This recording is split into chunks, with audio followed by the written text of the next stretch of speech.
શક્તિ, ભક્તિ અને આસ્થાનો ત્રિવેણી સંગમ એટલે જગ વિખ્યાત શક્તિપીઠ અંબાજી. આ યાત્રાધામ ગુજરાત અને રાજસ્થાનની સરહદ પર આવેલું છે. હાલ દિવાળી પર્વ ચાલી રહ્યો છે ત્યારે શક્તિપીઠ અંબાજી મંદિરમાં માઈ ભક્તોનો ભારે ધસારો જોવા મળી રહ્યો છે. આજે દેવઉઠી 11 છે અને આજથી જ લગ્નની સિઝન શરૂ થઈ રહી છે ત્યારે માઈ ભક્તો ધજા અને હવન પૂજન કરાવી રહ્યા છે. આજે સુરત વરાછાના ધારાસભ્ય કુમાર કાનાણીએ માતાજીના દર્શન કર્યા હતા. મંદિરની યજ્ઞશાળામાં હોમ હવન કરી અને રાજ્યની સુખાકારી માટે આહુતિ આપી. માતાજીના મંદિરના શિખરે ધજા ચડાવી પ્રાર્થના કરી હતી.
પેલા દિવસ તમારું નતું પૂછવાનું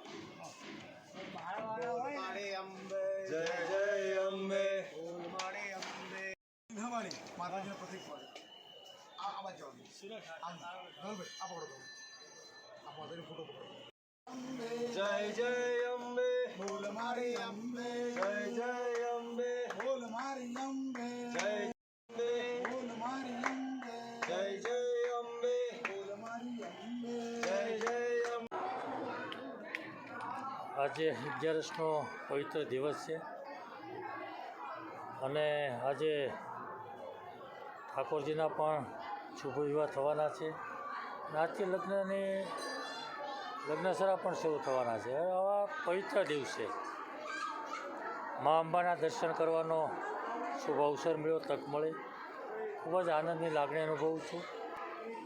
માતાજી દેશના સૌ નાગરિકોને સુખી કરે, સમૃદ્ધ કરે, સુખ સંપત્તિ આપે.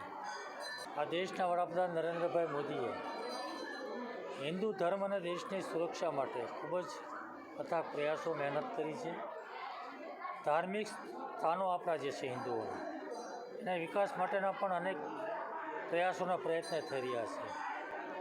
એ રામ મંદિર હોય, મા અંબાનું મંદિર હોય, પાવાગઢ હોય, ચારધામની યાત્રા હોય, શિવકાશી હોય, કે ઉજ્જૈનનું મહાકાલેશ્વર મંદિર હોય.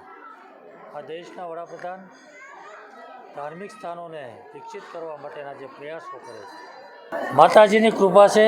બધું અત્યાર સુધી તો મારા માટે પણ ખૂબ જ કૃપા માતાજીની રહી છે અને આજ સુધી જાહેર જીવનની અંદર સેવા કરવાની તક કૃપાથી જ મળી છે.